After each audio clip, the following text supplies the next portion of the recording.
And I love the staying in your lane. I mean, that should just be inherent to anybody. Of everybody listening, you've heard me on here say it enough times. Like, just do what you do and do it really good. Mm. Don't worry about all the other stuff.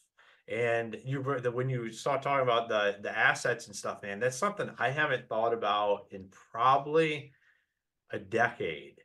When that originally all started coming about, where you start talking about uh getting assets and stuff and leasing them back to yourself. So there's all kinds of different benefits, but from a logistic perspective, it's I guess I ask the champions out there, if one of you guys ran a red light and hit somebody, what would that look like from a business perspective? And it's not like it's this conversation people want to have, but this is life.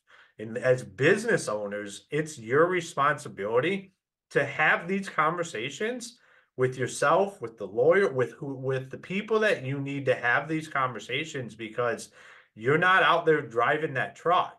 Something happens, you're liable though. That guy's clocked in. It's a work truck. Like, you got to make sure that you have protections, not just for you, but for your business, your family, the families of the people that work for you. There's a lot of moving pieces, especially the bigger you get.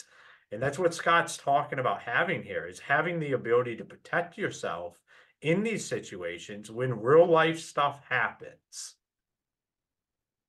Yeah, because if you call the lawyer after this real life stuff happens, then all that can happen is damage control.